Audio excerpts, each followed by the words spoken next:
Donc, comme je vous l'ai déjà dit, sur ce document, donc انا عطيتكم le lien ديالو. d'accord. غادي تبقاو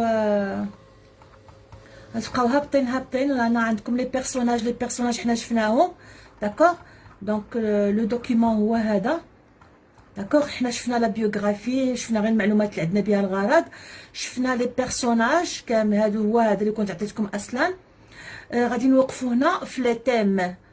لي تيم هما المواضيع، هما اهم المواضيع اللي طرق لهم محمد خير الدين في هذا المؤلف إلى était une fois un vieux couple heureux. وهنا غنعتمدوا على هذا التحليل اللي دار البروفيسور الزياني. انا عجبني التحليل ديالو، غادي نقراه معكم وغادي ندعموا ببعض الافكار ان شاء الله عز وجل.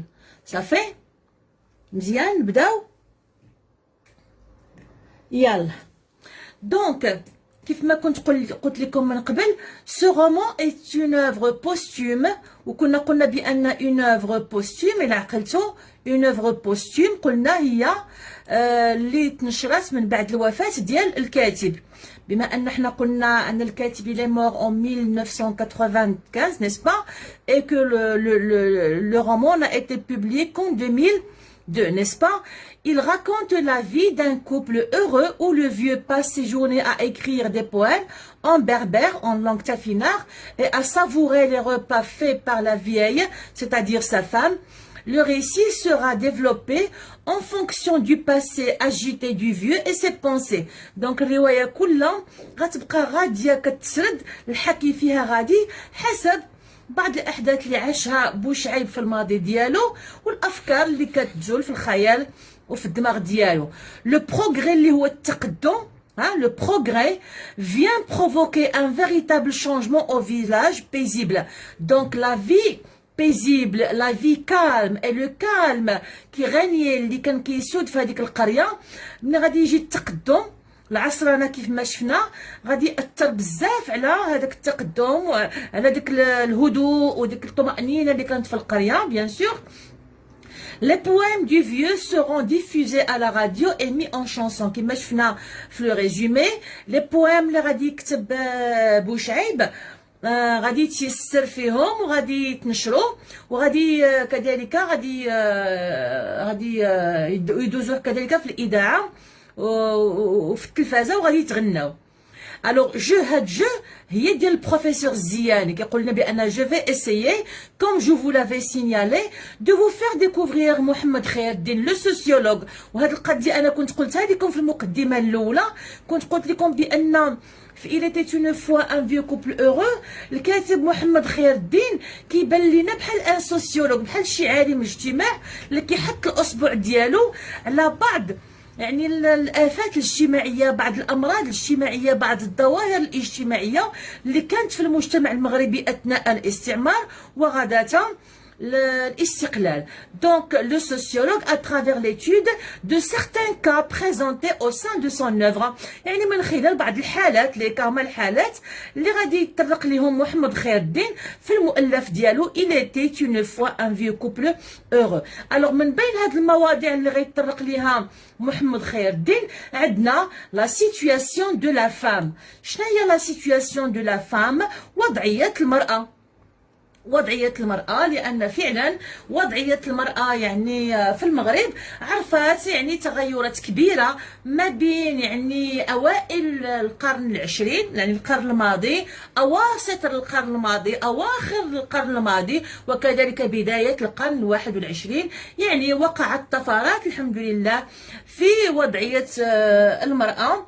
دكار بحكم ان وضعيه المراه كانت تحكمها بالخصوص يعني العقليه المتخلفه ولا العقليه المتحجره اذا بغينا نقولوا، وكذلك عصور الانحطاط اللي جات من بعض يعني العصور الانوار اللي عرفها العالم العربي الاسلامي بعد رساله الاسلام. alors la figure voilà, la figure féminine la plus dominante est la vieille. يعني أهم وجه نسائي، أهم وجه نسائي عندنا في القصة هو ديال لا فياي. لا فياي اللي هي العجوزة، يعني الزوجة ديال بوشعيب، ليبوز لا فام دو بوشعيب. وكما كنا قلتها لكم من قبل في المقدمة ملي هضرنا على لي بيرسوناج، اون نا ميم با سون نون. يعني كان ممكن ان الكاتب يعطينا الاسم ديالها، شي حاجه اللي ماشي غريبه، كان يعطيها واحد الاسم. الاسماء موجوده تبارك الله، وي و نو. مي لو فيت دو ميتر سون نون، لو فيت دو نو با دوني سون نون، لو فيت انه يخليها نكره في حد ذاتها، هذه واحد المساله اللي هي رمزيه. اسكو سي كلير؟ واحد المساله اللي هي رمزيه اللي كتبين لينا التهميش ديال المراه. ملي كنقولوا التهميش هو لا مارجيناليزاسيون، داكوغ. تهميش المراه هو لا مارجيناليزاسيون. سي ان فرونسي وي. الوغ سي وي، انا باش ما ننساش هاد القضيه ديال انني نكبر الحروف بعدا نو. الوغ اكثر من هادشي نكتر. نمشي لهنا، علاش ما كيكبرش؟ خصني ندير له بعدا هكا. اوكي فوالا. دونك نمشي لهنا. الوغ سي لا مارجيناليزاسيون كيف ما قلنا مع عصور الانحطاط اللي جات في التخلف ديال يعني الشعوب العربيه والاسلاميه، مني وقف الاجتهاد ومني بعدنا على الاسلام، داكوغ. في الوقيته اللي كانت اوروبا كتعرف عصر الانوار، حنايا عرفنا ما يسمى بعصور الجمود وعصور الانحطاط، اللي جاو فيها الفقهاء الجمود، فقهاء الانحطاط، اللي قالوا بان صوت المراه عوره، بان المراه عندها جوج الخرجات، خرجه من دارها، من دار باها لدار راجلها، وخرجه من دار راجلها للقبر ديالها. وهذا الشيء ما انزل الله به من سلطان. هذا ماشي هو الموضوع ديالنا دابا، ولكن ممكن نناقشوه من بعد لان يقدر يطيح لكم في لا برودكسيون écrite.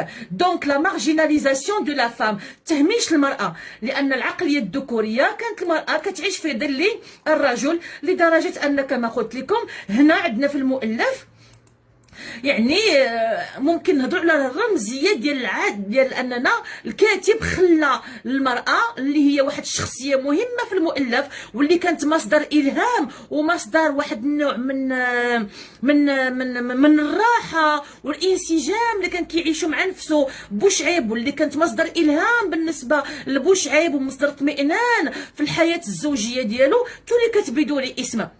يعني هذا ما كانش شي حاجه اللي هي صعيبه على محمد خير الدين انه يعطيها واحد الاسم.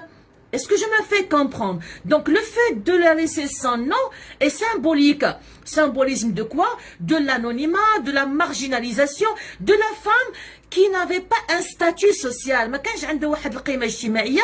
De la femme qui vivait à l'ombre de son mari، اللي كانت عايشه في ظل الزوج ديالها، يعني ما عندهاش واحد الكينونه، ما عندهاش واحد لانديبوندونس، ما عندهاش واحد الاستقلاليه، ما عندهاش واحد الهويه اللي هي مستقله. دونك لا فام كي فيفي à l'ombre، ملي كنقولوا à l'ombre يعني في ظل زوجها، à l'ombre de son mari, de l'homme, d'une manière générale, on va dire, soit à l'ombre de son père, à l'ombre de son frère, ou à l'ombre de son mari, donc à l'ombre de l'homme d'une manière générale. Est-ce que c'est clair? Ok, ما قلت لكم هاد الشيء هذا ما كاينش في الإسلام، اوكي؟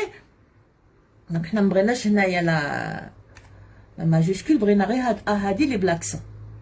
Voilà, à l'ombre, hein, à l'ombre, elle n'avait pas un statut défini. داكشي اللي هذا اللي عطى لبعض النسوانيات ومنهم هذه اللي الله ماتت هو البارح نوال السعداوي اونتر كيمي، جو نو فو ميم با جو نو ميم با برونونسي سون نو، انهم بداو كيقدحوا في الاسلام وفي التشريعات الاسلاميه وفي هذا، ما قدروش يفرقوا ما بين الاسلام وما بين الناس اللي اجتهدوا اونتر كيمي في الاسلام، واللي جابوا النصوص الاسلاميه وحنطوها وجمدوها لمصالح معينه او المهم لاغراض معينه. اما الاسلام مني جا هو الذي حرر المراه، هو الذي اعطى حريه للمراه، هو اللي اعطى الحق للمراه في ان تتحدث، في ان تعبر عن رايها، في ان تستشار في العديد من الاشياء. D'accord?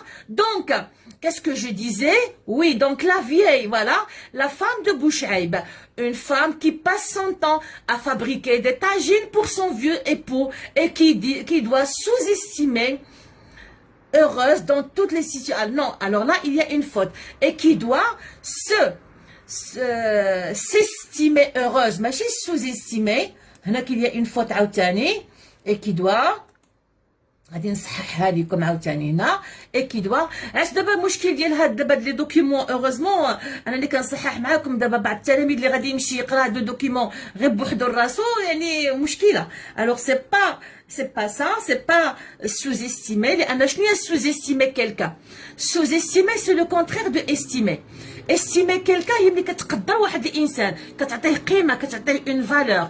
العكس ديالها واش متبعين معاياكم هي سوز استيما هي ملي ما كتقدرش السو هي تحت ملي كتعطيش واحد القيمه لواحد الانسان. دونك هنا السياق ما عندهاش ديال سوز استيما.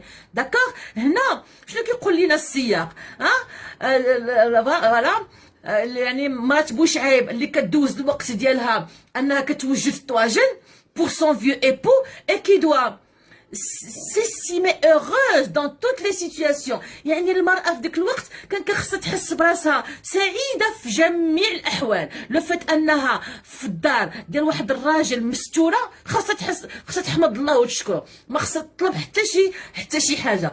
on dit voilà on dit ce n'est pas sous-estimé. d'accord سي أنا غادي نصححها لكم. دونك شوفوا التصحيحات اللي غندير الآن غادي نزول هذا الشيء هذا. اوكي ها هو غادي نضرب على هذا الشيء.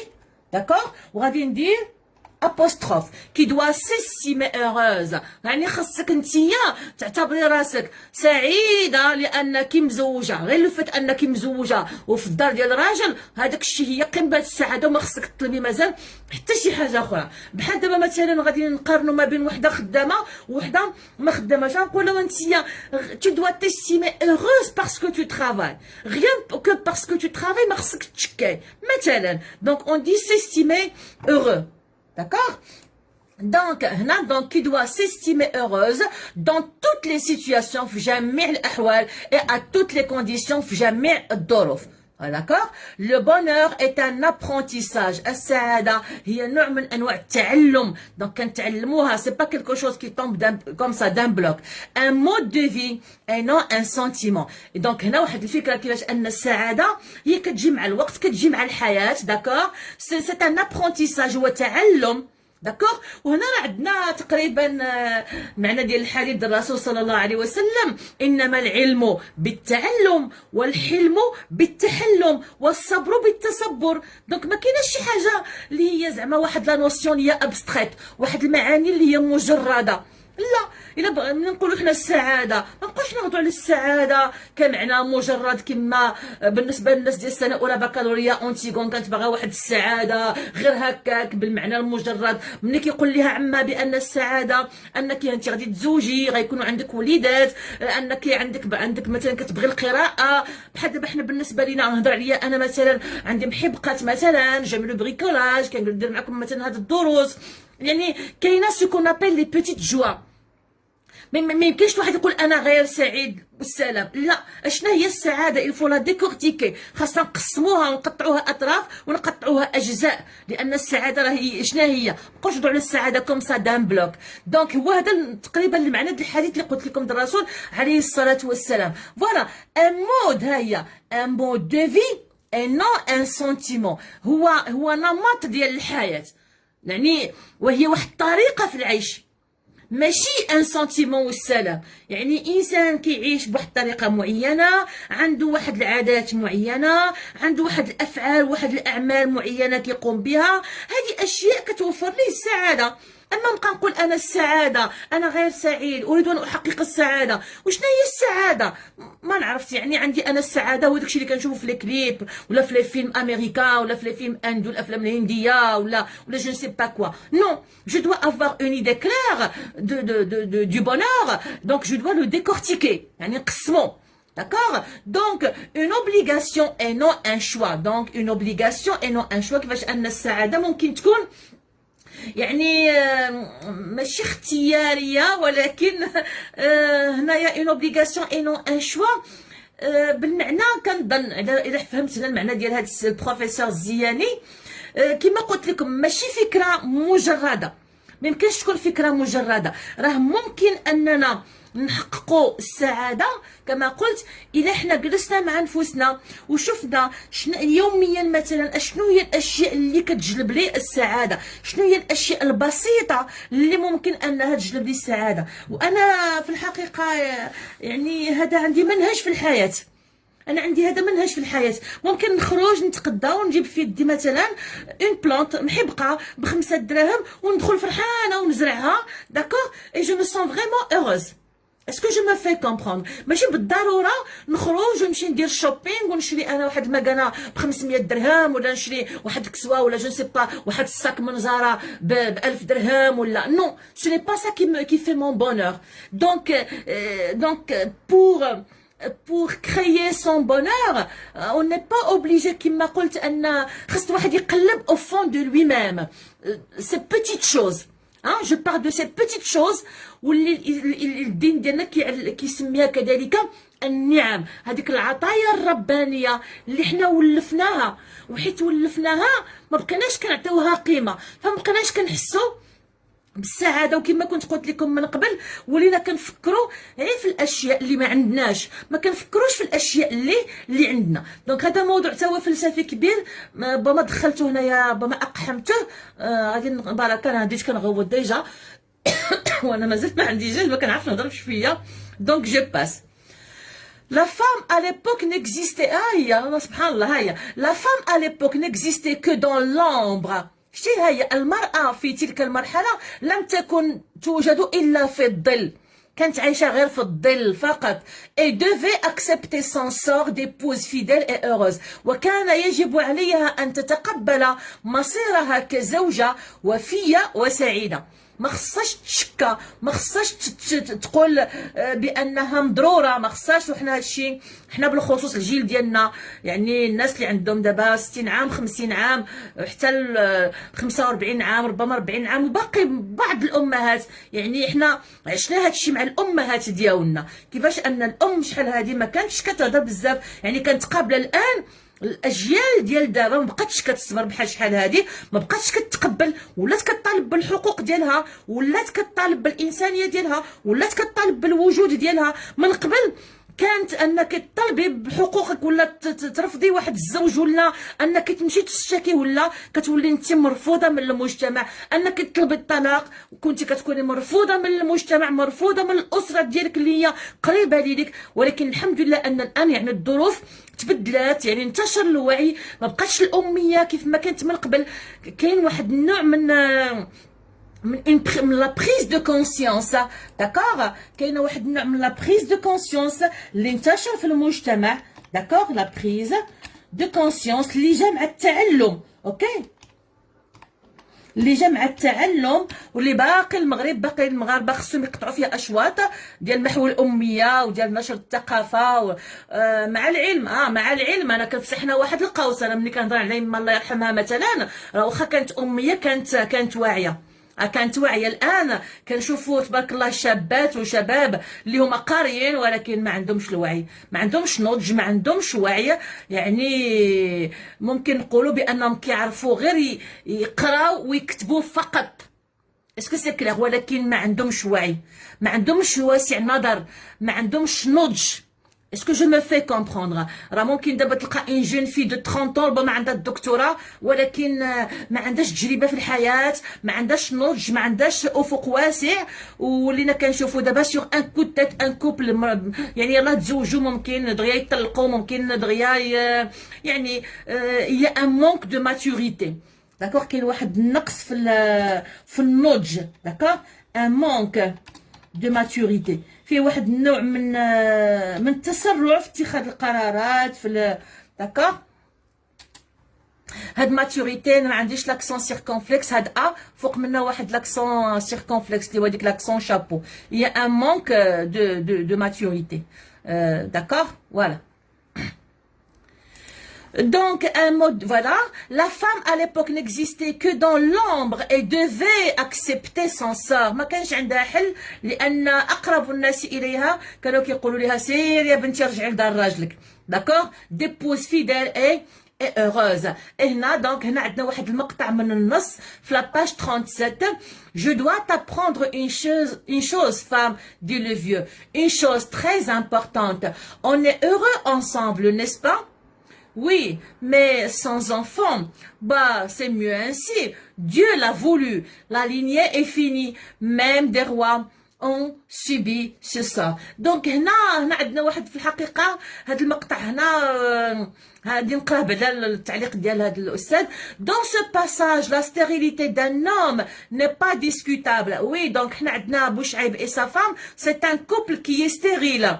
ها لا ستيريليتي هي العقم، ما عندهمش ابناء، ما عندهمش اولاد، داكوغ، ما عرفناش واش هو ولا هي اللي عند فيه عقم، داكوغ. دونك في ديك الوقيته هذيك ما كانش كيتناقش العقم ديال الرجل، يعني الا كان راجل ومراه ما كيولدوش اوتوماتيكمون راه المراه هي اللي عاقره. D'accord? La femme ici doit confirmer son bonheur, même si elle ne pourra jamais être mère ou grand-mère. Remarquez ici, donc, واخا بوشعيب كان قريب من مراته، d'accord? وكيحقق ليها السعاده نوعا ما، ولكن remarquez في الطريقه اللي كيهضر معاها هنايا. Je dois t'apprendre une chose, femme. قال غادي نقول لك واحد الحاجه المراه. Une chose très importante, on est heureux ensemble, n'est-ce pas? Donc كأنه يقر هنا واحد الحقيقة، كيقول لها ياك حنا أنا وياك سعداء، ياك؟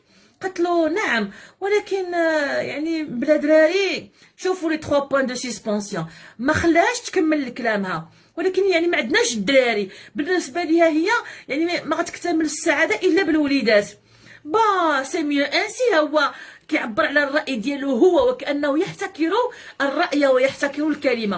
قال من الأفضل هكا، ديو لا فولي، ربي بغا، داكوغ. لا لينيي اي فيني، يعني السلالة ديالي أنا هنا تسالت. ميم دي غوا اون سوبي سو سور، يعني كيفاش أن، وهذا مقطع غادي يشوفوه من بعد في الامتحانات، يعني كاينة يعني ملوك حتى هما كان عندهم نفس المصير، كاين ملوك اللي ما كانش عندهم الذريه. دونك هنا شوفوا لاحظوا كيفاش انه ماشي يحاول انه يواسيها ولا لا، ويقول لها ولا وشي باس ما كان وحنايا ماشي مشكل والوليدات ولا لا، يعني صافي مزيان، داكوغ. دونك هو بما انه عاجبو الحال، يعني الاحساس ديالها هي ان بعدم الامومه ولا ما مطروحش، لدرجه ان من قبل الراجل ما كيولدش مع المراه، كان الراجل كيمشي يقلب على انه يتزوج.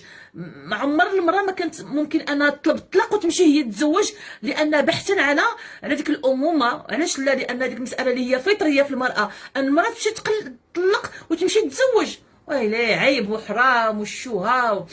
Donc la femme ici doit confirmer son bonheur. خاصها تقول له ايه انا سعيده حيت انت سعيده، même si elle ne pourra jamais être mère ou grand-mère.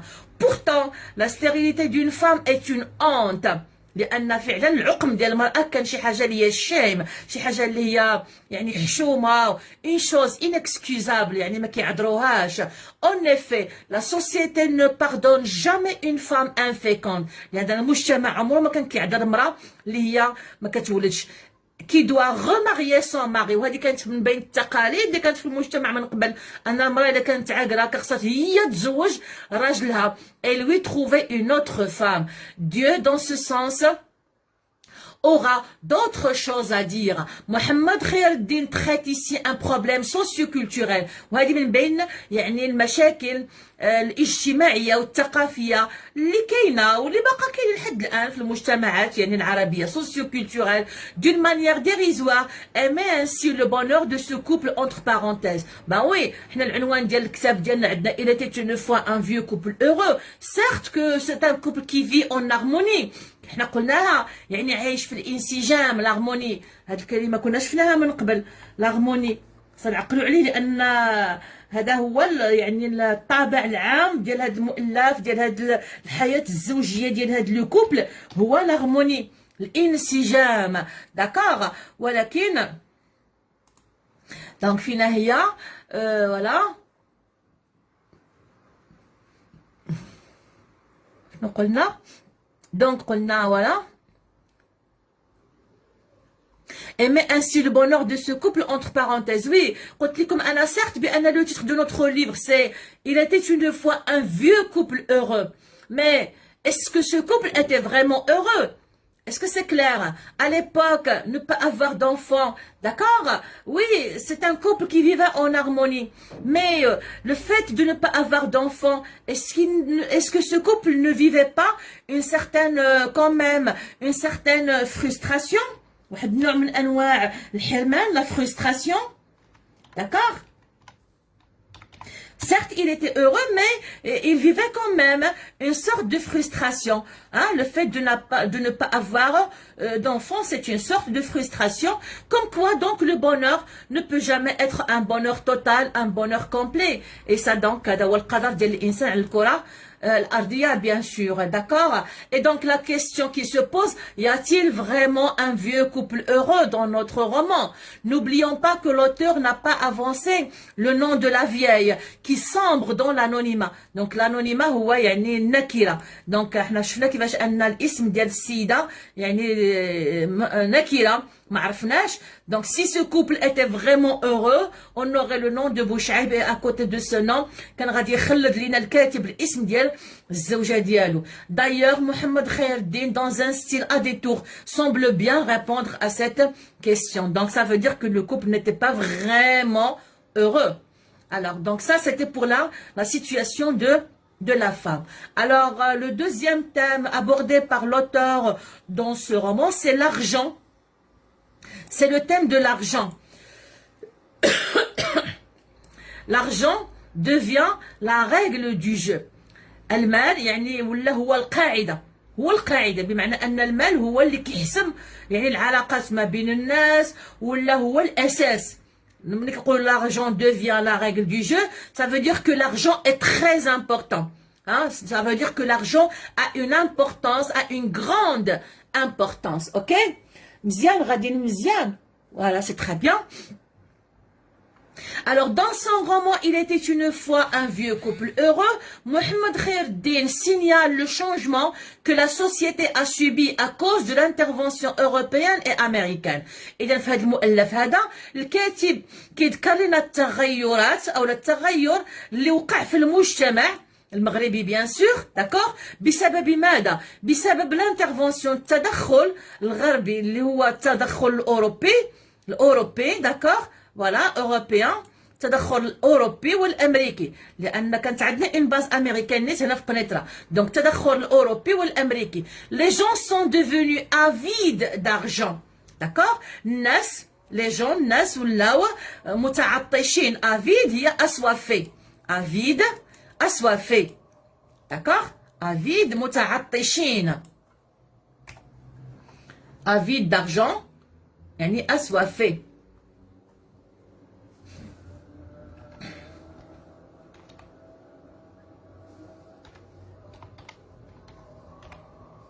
avide هي pardon assoiffé assoiffé d'argent avide être avide de quelque chose إنسان متعطش لشيء ما ok avide d'argent les principes et les valeurs humaines deviennent une mode archaïque et sans importance. تقريبا بعض الاشياء كنا شفناها في كونديدو وغادي نشوفوها كذلك في لو بير غوريو. D'accord? Les principes, donc هذه كلمات شفناها في كونديد ومازال غنشوفوها. Les principes اللي هما المبادئ، les valeurs اللي هما القيم. هادو كلمات كنا شفناهم. humaine, les valeurs humaines هي القيم الإنسانية. مالهم devient une mode archaïque ولا واحد الموضة قديمة باللهجة ديال المصريين موضة قديمة ولا دقة قديمة داكوغ sans importance بدون أهمية وهذا واقع نعيشه الآن كذلك داكوغ بالنسبة لبزاف ديال شرائح الشباب الآن يعني التظلم تاع على القيم على المبادئ على الأخلاق على الانحراف على الحجاب على الشراب على العلاقات ما بين الدراري والبنات منين جاي انت من كاينه كوكب من اين عصر من اين اسكو سي كلير داكور دونك سو سون دي سي اون مود archaïque donc une mode واحد الموضه قديمه très ancienne et sans importance داكور ولكن حنا كمسلمين، وانا دائما كنرجع لكم الاطار ديالنا اللي هو الاسلام. في الاسلام عندنا ما هو ثابت. كنهضروا على واحد الاشياء مهمه حين نتحدث في الاخلاق وحين نتحدث في القيم. راه ماشي كنبقاو كنجهدوا راسنا. عندنا ما يسمى بالثابت. اسكو سي كلير؟ عندنا الثابت وعندنا ما هو متحول. والثابت هو ما فيه نص القرآن والنصوص القطعية الدلالة. عندنا نصوص قطعية الدلالة من نصوص إما قرآنية أو حديثية أو عليها إجماع علماء الأمة. فأما المتحول وهو المتغير ولا يجتهد فيه أي كان، أنا وأنت والآخر، لا يجتهد فيه أولو العلم وأولو الذكر فاسألوا أهل الذكر إن كنتم لا تعلمون. لا يجتهد أي كان. تقرا انت جوج كلمات ولا وتبدا تجتهد ليه وهذه حلال وهذه تبقى انت تحلل وتبقى انت تحرم. اسكو جو مو في كومبروندر؟ اي سا سي تري امبورطون. هادوك الناس دابا اللي يقول لك لا انا علاش غادي نصوموا دابا حنا رمضان؟ دابا رمضان علاش غادي يصوم بنادم رمضان بقى مقيال بالجوع؟ سا سيغ كوا؟ ولاش بنادم كيصلي يبقى طالع نازل الايمان في القلب؟ ولاش نبقاو حنا نمشيو نرميو الجمرات ولا نطوفوا بالكعبه ولا؟ اسكو جو مو في كومبروندر؟ يفو فيغ تري اتونسيون لهاد مداخل الشيطان. اتونسيون داكور؟ مزيان الانسان يطرح اسئله، ولكن مزيان يقلب على الاجوبه عند اهل الذكر، عند اهل العلم. اسكو جو مو في كومبروندر؟ طرحوا الاسئله نعم، ولكن قلبوا على الاجوبه في المكان ديالها الصحيح. كما كطرح السؤال في الصحه ديالك وكتمشي عند احسن طبيب، داكوغ؟ كما الا كنتي اب ديال تلميذ او لا ام ديال تلميذ كطرح اسئله على المستقبل ديال ولدك وكتمشي تقلب على احسن استاذ. اسكو جو مو في كومبروندر؟ وكتخلص كتقطع وتسلف ربما وتتخلص عليه الدروس عند احسن استاذ. ما ترضاش للدين ديالك الا احسن عالم. اسكو جو مو في كومبروندر؟ لان اخرها اما جنه او نار. اما اخر هذه الدنيا فلن يسال الله عز وجل يسالك او يسال ابنك او ابنتك لماذا لم تمت وانت طبيب، لماذا لم تموتي وانت محاميه. لا، ما غيسولهمش هذه الاسئله هذه، ويا ليتنا كنا نفقه هذه الاشياء. دونك الثابت والمتحول، il y a des choses qui changent, qui peuvent changer, qui changent avec le temps. وربي سبحانه وتعالى خلاها مفتوحة للاجتهاد، لأن الله عز وجل هو الذي خلق الإنسان، خلق الزمان والمكان، ويعلم بأن هناك أشياء سوف تأتي، سوف تتطلب اجتهادات معينة، ولكنه خلق الزمان والمكان والإنسان، ويعلم بأن هناك ثوابت لن تتحرك لن تتغير. Est-ce que je me fais comprendre? Donc pourquoi est-ce que je disais tout ça? Voilà. Oui, donc je disais que voilà هادو الناس هادو ديال دابا اللي كيقولوا لنا وي، وبما ان رمضان جاي انا هاد الايامات سوف اقصفكم قصفا بالحديث عن رمضان وعن الصلاه وعن الصيام وعن الهويه وعلى بزاف ديال الاشياء، لانني متيقنه تمام اليقين ان هناك من يستمع لي الان وهو لا يصلي وسوف يصوم رمضان وغادي يتقصى واش بان الهلال وغادي يصوم رمضان وغادي يتحرى خلال نهار رمضان الا تمر نقطة الماء من جوفه وهو لا يصلي او هي لا تصلي. ايوا وصله ماشي مشكل.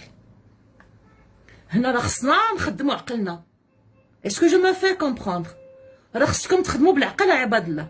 راه خصنا نعيشوا حياتنا بالعقل، راه خصنا نعيشوا الاسلام ديالنا بالعقل. حنا ما ضامنينش حياتنا، حنا ما ضامنينش غنعيشوا من هنا لغدا عباد الله.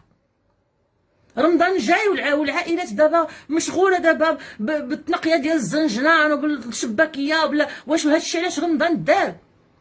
راه خصنا نجلسوا مع نفوسنا ونعرفوا علاش رمضان، علاش ربي كتب علينا رمضان، لعلكم تتقون. شنو هي التقوى؟ لكي نحاول أن نحقق هذه التقوى. وأنا أخاطب نفسي أولا قبل أن أخاطبكم. راه جهاد هذا عباد الله، ولا راه ما يمكنش ما كتصليش وتترقب هلال رمضان. وراه كاين اللي كيصليها في رمضان، ما كنقولوش انا ما تصليش في رمضان، صلي بداها في رمضان مزيان، وحيت كاين اللي عنده رمضان يا طقوس بالجليليبه والتراويح ولا من ننافق على من نكذب. بدا يطلع لي عاوتاني هذا واش علاش راه كنبغي الكاميرا وهذا باش واخا دابا انا وياكم ولينا متعادلين، ما كتشوفوني ما كتشوفكم. لا اله الا الله. دونك قلنا فوالا cela veut dire que محمد خير الدين a remarqué cette évolution matérielle. دونك شنو اللي وقع في المجتمع المغربي واللي باقي لحد الان واقع شنو واقع؟ واحد التقدم مادي، ويا ليته كان تقدما. دابا حنا كنا متقدمين عباد الله. دابا انا اللقاح اللي درتو الصباح واش حنا اللي صنعناه؟ التليفون اللي في يدي ولا اللي خدام البيسي اللي خدامه به ولا اللي في يديكم دابا واش حنا اللي صنعناه؟ كنا حنا اللي كنصنعوا هذا الشيء عباد الله. حنا دابا بزاف ديال التقدم، ولكنه تقدم لم نصنع آلياته، لم نصنع أدواته، نحن فقط نستهلكه. nous sommes de simples consommateurs. et c'est ça، هذه هي لا كاتاستروف الكارثة. nous sommes de simples consommateurs. واش علاش كنت باغا نجمع الجد؟ nous sommes de simples consommateurs. وعاجبنا الحال، فرحانين بالتليفونات ديالنا وبيسيات ديالنا، الجينات ديالنا المشرقين، فرحانين بستاربكس، فرحانين بزارا، فرحانين بماكدونالد، فرحانين بالمولات.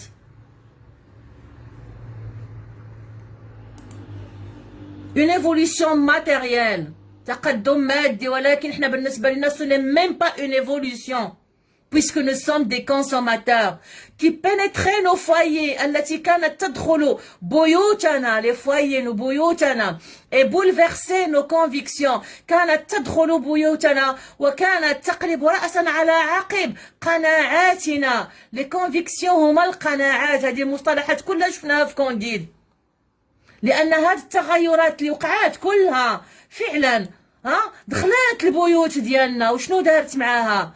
قلبات رأسا على عقب القناعات. ولاو دابا حنا مع نتفليكس مشكلة الآن، تأثرت عند فئات عريضة العلاقات الشادة ما بين الذكور وما بين الإناث. إيه ولا لا؟ تناول المخدرات، تناول الكحول، الزنا، العري. تجي تقول انت غنصوموا رمضان، بنادم كيقيس صايم رمضان، البنات داو في الليل، اجي نشوفوا في الليل رمضان شنو كيوقع. ما هذه التناقضات؟ سي كوا سي كونتراديكسيون؟ سي كوا سي كونتراديكسيون؟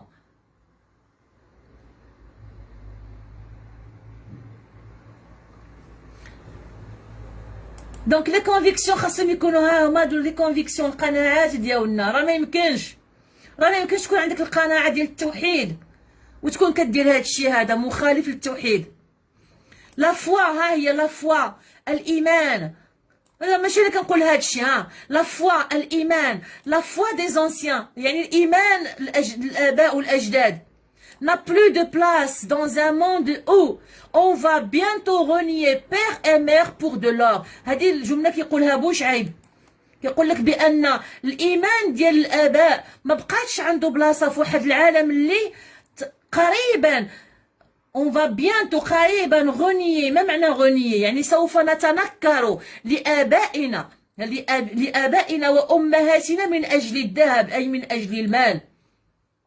وهادشي راه حنا وصلنا ليه، يعني ماشي كاع، ولكن هناك حالات اللي طغى فيها الجانب المادي، هناك حالات اللي الناس تقاتلوا على الورث، هناك حالات اللي الابناء ما دابا الان مع يعني التغيرات اللي وقعت في المجتمعات الان. حنا مازال كنا كنقراو، حنا كانوا والدينا كيقريونا هما طامعين فينا، اننا حنا الحمد لله كبرونا، صرفنا عليهم الحمد لله وداويناهم حتى كبروا حتى مرضوا حتى الحمد لله حتى مشاو عند الله عز وجل. دابا حنا يا ولادنا حنا كنكبروهم، حنا كنصرفوا عليهم، وقراو حنا كنصرفوا عليهم، جلسوا في الدار حنا كنصرفوا عليهم، وباقيين كنصرفوا عليهم، وعاجبهم الحال، وبابا يقدروا كاع ما يقلبوا، ومازال ربما ما كيعقوك وانت كتصرف عليهم، يغوت عليك وانت كتصرف عليه.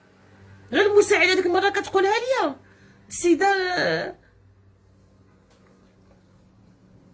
ولدها خصها كل صباح تحط ليه فلوس الكارو، مو كتمشي تخمر في الديار وداكشي باش تحط له الفلوس ديال الكارو. هادي هي الرجوله.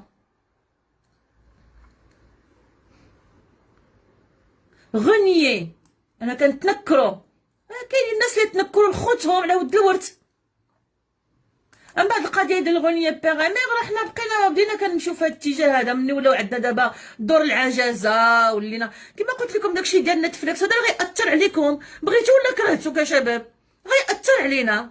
ما بقاش عندنا داك الحب تجاه الام والاب كيف ما كان شحال هادي، لان ما بقاتش عندنا ديك، ولات عندنا ديك الاسره النوويه.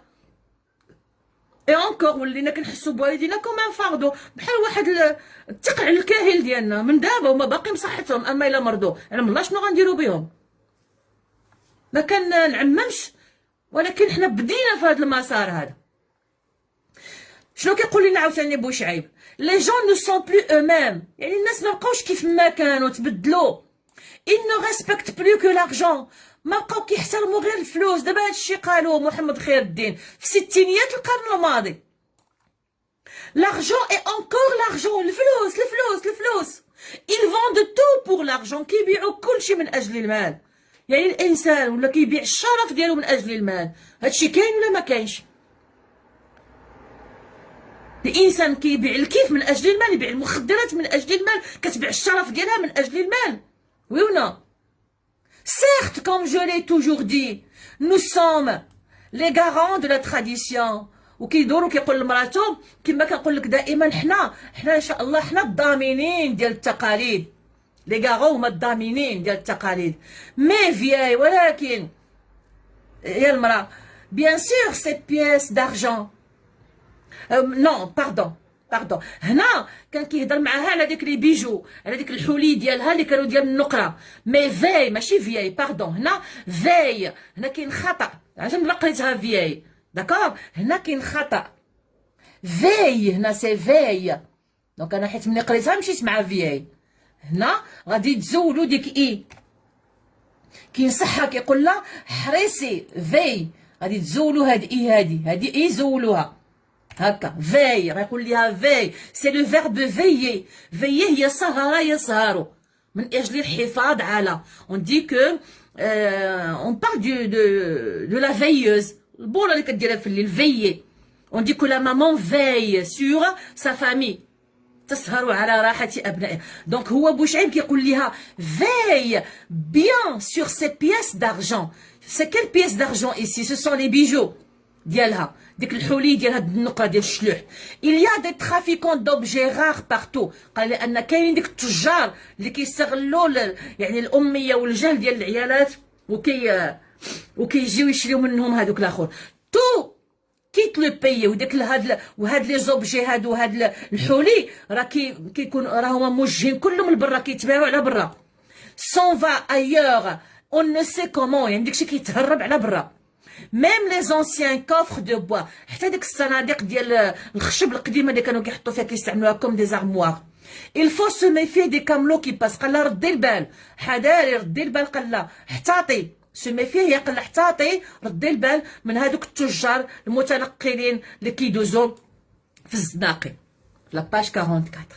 دونك كلشي الناس ولاو كيعبدوا المال، ولاو كيبيعوا التاريخ، كيبيعوا التقاليد، كيبيعوا كلشي قابل للبيع من أجل المال. vendre sa culture، هما يبيعون الثقافة، يبيعون التاريخ، يبيعون هذا كما قلنا داك لو باتريموان اللي هو الإرث الجماعي pour l'argent. Aujourd'hui, les jeunes cherchent à se vendre pour l'argent. من قبل كانوا الناس كيبيعوا هادشي، الآن الشباب مستعد يبيع راسو من أجل المال.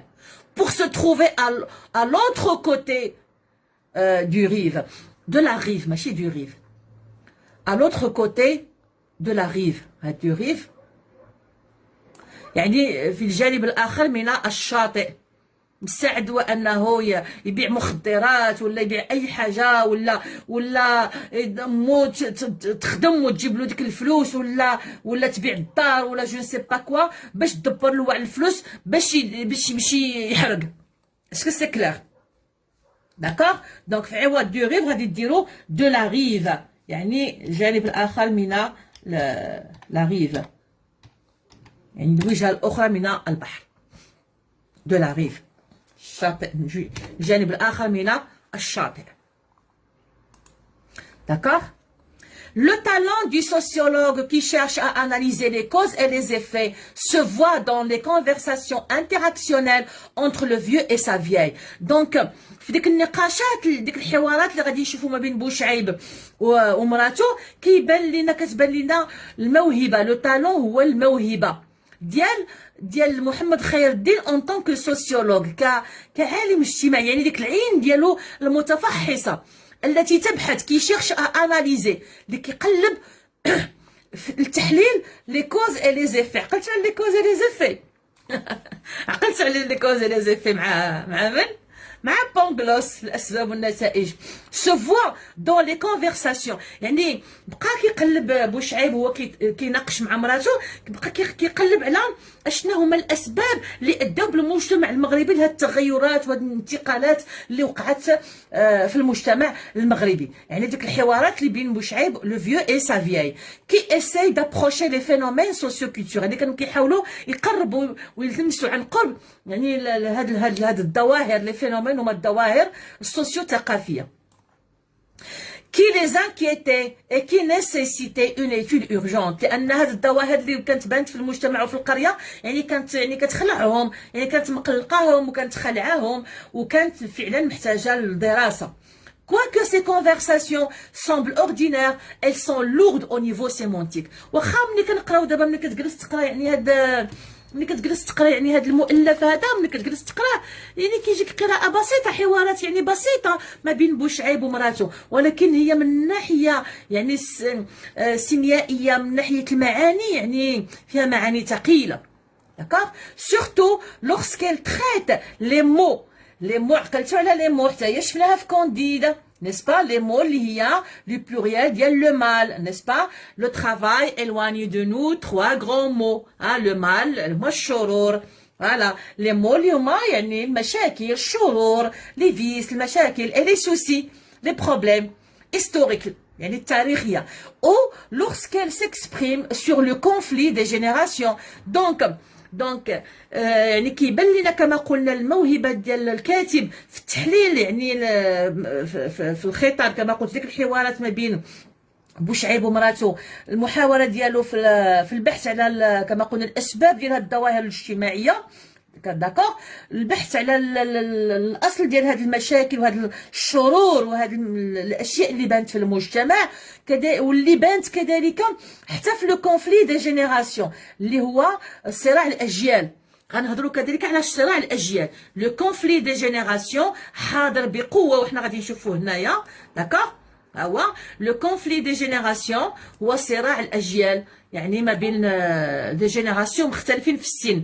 لا كريز دو ليدونتيتي اللي هي ازمه الهويه، فوالا ازمه الهويه اللي غادي نشوفوها بالخصوص عند المغاربه اللي هاجروا لاوروبا، اللي هاجروا لفرنسا، وعند الجيل الثاني والثالث، يعني عند ولادهم ولادهم واوترو، كذلك ظواهر اخرى اللي كانت في المجتمع المغربي كما قلنا اثناء وغداة الاستعمار. دونك احنا شفنا احد الان جوج ديال المضامين. المضمون الثالث عندنا لو كونفلي دي جينيراسيون، صراع الاجيال.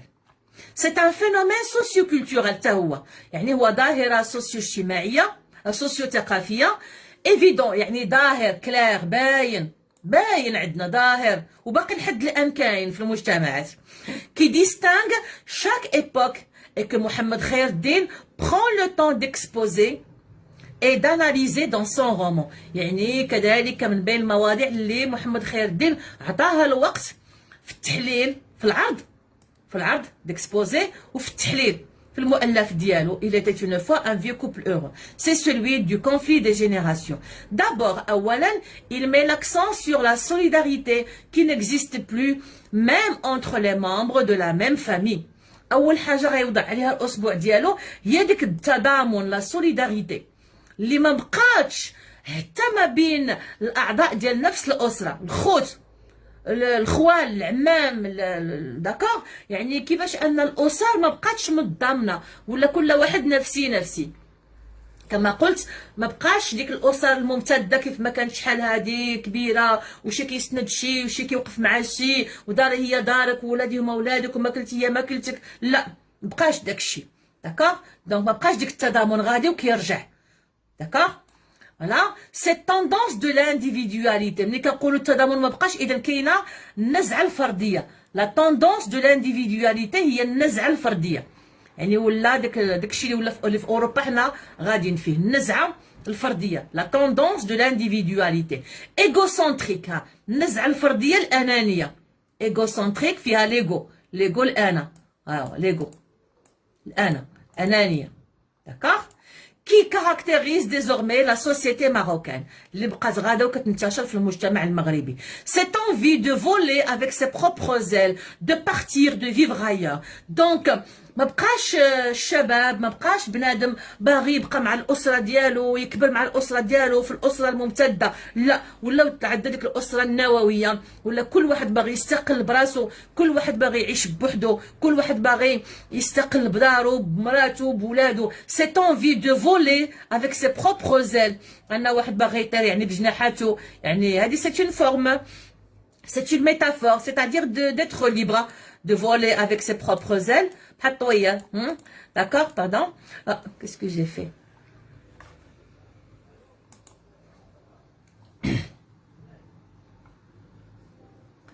De voler, de voler avec ses propres ailes. يعني كناية على الحرية والاستقلال، l'indépendance, la liberté. De partir، يعني ولا الشباب ما كيبغيش يبقى مع دارهم مثلا. De vivre ailleurs، الانسان ولا كيبغي كما قلنا، لان خصوصا دابا ملي كنهضروا هنا كنهضروا على السياق ديال الباديه. اسكو سي كلير؟ داكوغ. دو s'enrichir loin du pouvoir paternel، ان الانسان كيبغي يمشي يدير يعني يغتني، s'enrichir يولي عنده شويه د الفلوس، ولكن بعيدا على السلطه الابويه. لو pouvoir paternel، لو pouvoir paternel هي السلطه الابويه. d'imiter les européens، تقليد الاوروبيين، داكوغ. de trouver d'autres manières d'exister، الانسان ولا كيقلب على نماذج اخرى ديال الحياه في اطار تقليد الحياه الغربيه. seuls les jeunes écervelés voulaient imiter à tout prix leur aîné. دونك هنا بوشعيب كيقولها les jeunes écervelés. شنو هما écervelés؟ هنا لا سيرفيل هي الدماغ، écervelés هما اللي ما عندهم دماغ، اللي ما كيفكروش. اذا فقط الشباب اللي ما عندهم دماغ هما اللي كيبغيو يقلدوا باي ثمن، ايميتي هي يقلدوا باي ثمن، يعني اللي كبر منهم، بالخصوص هذاك الجيل الاول ربما اللي مشى لاوروبا في الاول. الي سو بيردر ايور، يعني كانوا كيمشيو خصهم باي ثمن يحرقوا كما قلنا، باي ثمن يحرقوا يمشيو لبرا. وهذه القضيه ديال الحريق كانت بانت في الاول بالخصوص كما كنعرفوا في القرى، لان كانوا في الاول في الدشوره في القرى كانوا مشاو في الاول بعض الافراد من شي اسره من بعد من شي قرى، ومن بعد بداو كيتبعوهم من نفس القريه. فكتلقى اسر كلها اما مشاو لهولندا، اما مشاو لاسبانيا، اما مشاو لبلجيكا، اما مشاو لفرنسا. كتلقى يعني داكوغ. فوالا. abandonnant à la friche les terres. Donc سمحوا à la fraîche les terres. Donc سمحوا في الاراضي ديالهم كي لي زافي نوري، سمحوا الاراضي اللي وكلاتهم واللي كبراتهم وداكشي. دونك هي اللي كنا شرحنا في لو ريزومي، هضرنا على لانغراتيتود. pour les anciens les jeunes sont des ingrats. هي عاوتاني بالنسبه لكبار السن les anciens اللي هما الكبار السن داكوغ. لي جون سون دي زانغرا يعني الشباب هما جاحدين ناكرين للجميل. بور لي جون ils ont le droit de changer leur situation au lieu de rester collés à la terre. دونك الكبار السن كيبان لهم بان الشباب جاحدين، والصغار كيبان لهم بان من حقهم انهم يقلبوا على طرق اخرى يبدلوا بها نمط العيش ديالهم، يحسنوا بها الوضعيه ديالهم. اسكو سي كلار او ليو دو ريستي كولي في عباتو يبداو لاصقين في الارض، في هذيك الارض هذه اللي خاصها الخدمه بزاف، خاصها الخدمه وخاص يسينوا الشطيح وخاصها فوالا. دونك لي فيلاجوا القرويين تروف كو لي جون ني اون اوروب سون انكور بير. وعاد عاوتاني كاين نوع اخر ديال الشباب اللي هما لي جون كي سون ني اون اوروب، ها هما الشباب اللي تزادوا في اوروبا، هما اللي قلنا الجيل الثاني والجيل الثالث كيتسموا. هادوك مصيبه كثار، هادو يسون انكور بير. شنو كيقول لنا بوشعيب؟ كيقول لنا سي زونفون ني اون اوروب سون لي بير كي سوا. هما المصيبه الكحله الا بغينا نقولوا دي لو فيو بوشعيب. ils ne respectent même pas les morts، ما كيحترموا لا الاحياء ولا الاموات. J'en ai vu une bande qui profanait les tombes. اللي شفناها في لو ريزومي، انا شفت منهم واحد المجموعه اللي كينبشوا القبوره. ils ne parlent même pas notre langue. وهادو عاوتاني مساله وحده اخرى كتطرح في اطار الهويه، كيفاش ان داك الجيل الاول مع الجيل الثاني يعني ما كيهضروش اللغه، ما كيهضروش البلاد لغه البلاد، يعني الشلحه كيهضروا غير الفرنسيه. كتلقاهم يعني يوقع لهم هذا المشكل ديال الهويه وديال اللغه ديال هكا. En effet, il y a un grand problème de communication entre les générations. Donc, هاد القضية ديال اللغة غادي تطرح لنا هاد المشكل، un grand problème de communication، مشكل كبير ديال التواصل ما بين الأجيال. بحال دابا غادي تلقى دابا هذاك الجيل مثلا الجيل الثاني إلا كان كيهضر غير الفرنسية، هو ولد الجيل الاول اللي مشى لفرنسا، ملي غادي يجي للمغرب غيتلقى مع جدادو ما غيقدرش يهضر معاهم بالشلحه مثلا. اسكو سي كلير اللي هما الجيل اللي كان هنايا. دونك غيولي مشكل في التواصل. لي جون سون مال كومبري.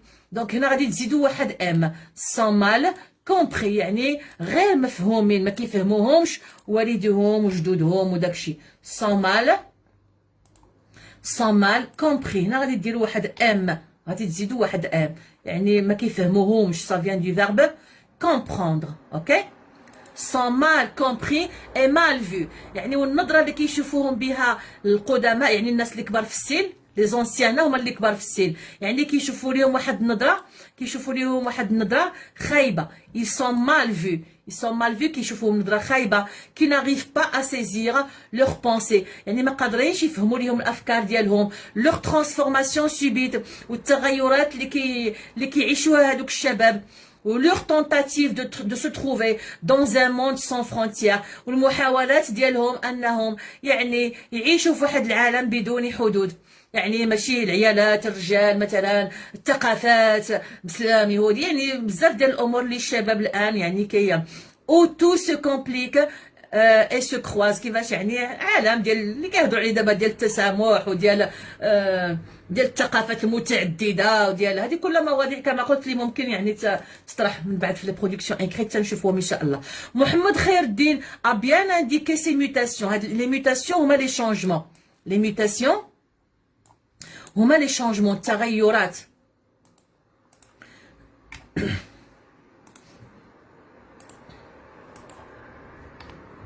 لي ميوتاسيون هما التغيرات، لي شونجمون.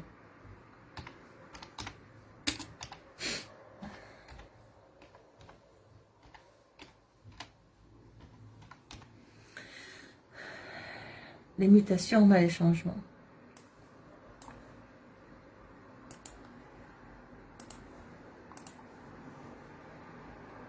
وكاع التغيرات اللي وقعت في المجتمع.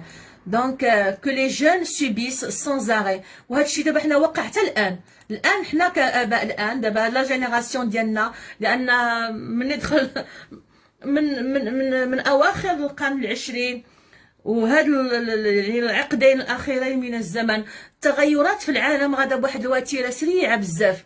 داكوغ والاباء يسون ان بو ديباسي، لان الشباب براسهم غادي في واحد لا كورس يعني اللي هما براسهم ربما ما قادرينش يتبعوها، فكيفاش بينا حنا الاباء والامهات غادي نقدروا اننا نتبعوها؟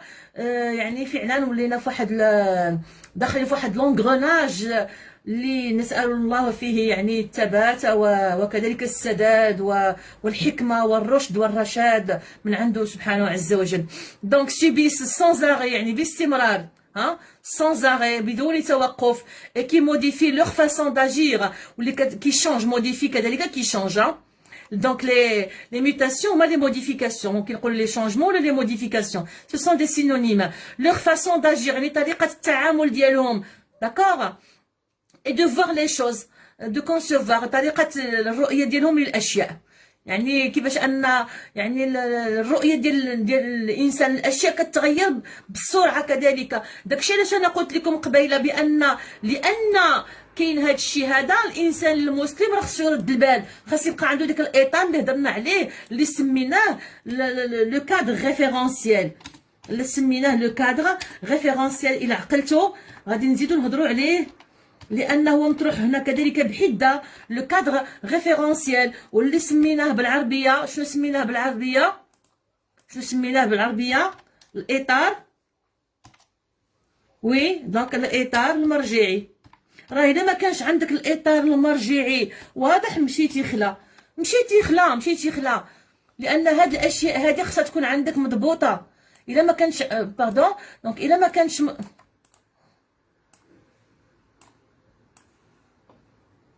هادو الا ما كانوش الا ما كانش هادشي مضبوط، داكوغ صافي ما عندكش دي غاسين، ما غيكونش عندك الجذور ما يكونوش عندك الجذور، وهذا راه مشكل. هذا الجذور، وراه الجذور هي اللي كتخلي الشجره ثابته، واخا كتغير بزاف ديال الاشياء. انا ما عنديش الدال المعجمه، نشوف واش هي هذه. لا، فين مشيت؟ كاس جو في يمشاو هادوك العربيه. وي نو، دونك ما عنديش الدال المعجمه. جذور كتكتب اتونسيون. دونك الجذور اللي هما لي راسين، il faut avoir des racines. Attention, hein. Les racines اللي هما لي راسين، جذور. فوالا. وهنا ما نساوش الحديث الرسول صلى الله عليه وسلم اللي قلت لكم من قبل، واللي كيقول لي في المعنى ديالو لا يكون احدكم اماعه. كيقول لنا الرسول صلى الله عليه وسلم لا يكون، كاين هذا لا يكون احدكم اماعه. شنو اماعه؟ كيقول ان اصاب الناس اصبت وان اخطاوا اخطات. انا غادي مع الناس، اذا اصابوا اذا كانوا موفقين انا موفق، واذا اخطاوا انا اخطات. لا، بل وطنوا انفسكم.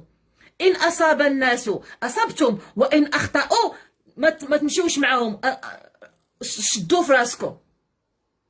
اسكو جو ما في كومبروندر؟ ما حد تلامد في القسم غادي مزيان، انا غادي مزيان. النهار اللي غادي يغشوا انا ما غادي نغشي. ما حد تلامد غادي مزيان، حنايا في علاقات الحمد لله ديال الصداقه ديال الزماله في القسم مزيان. اون فوا غادي لواحد الخرجه وفيها ربما الشراب ولا فيها مخدرات ولا انا ما خرجتش ليها، انا ما خرجتش ليها، يقولوا لي ولد ماماك ولد باباك، ولا انا ولد ماما وانا ولد بابا. او من بعد سي كوا لو بروبليم؟ شنو مشكلتكم الا كنت انا ولد ماما ولا بنت ماما؟ شنو مشكلتكم؟ سي كوا لو بروبليم؟ شنو هو؟ راه هكا خص بنادم يكون عباد الله. ما تكونش نتايا واحد الريشه في مهب الريح، من بعد تقول لي الرجوله. هذيك هي الرجوله، وهذه هي الرجوله. هي تقول له لا، الرجوله هي دونك خص يكون عندك جذور، خص تكون عندك ثوابت، خص يكون عندك ان كادر ريفيرونسيال. وهادشي كله كيجي من يكون عندك الاطار المرجعي.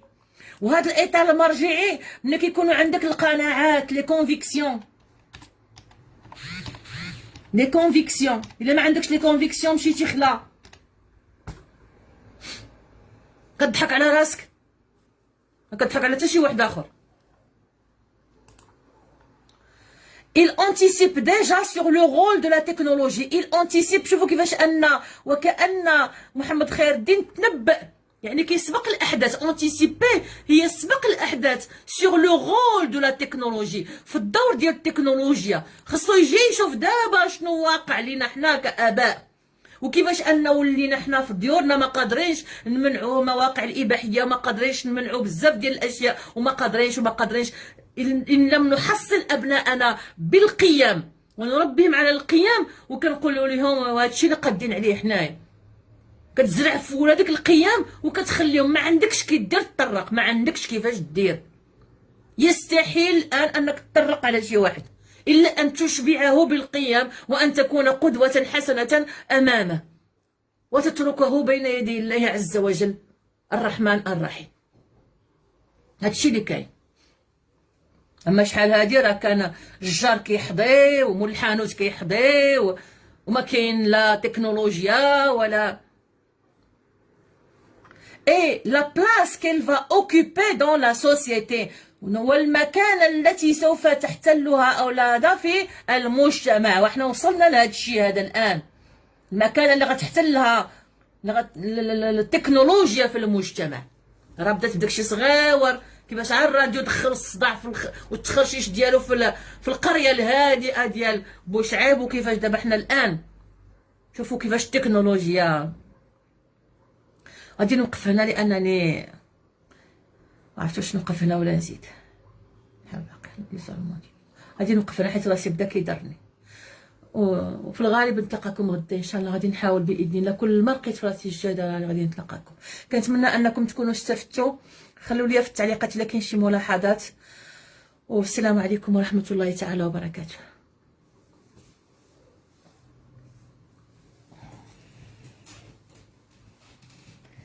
ونبغي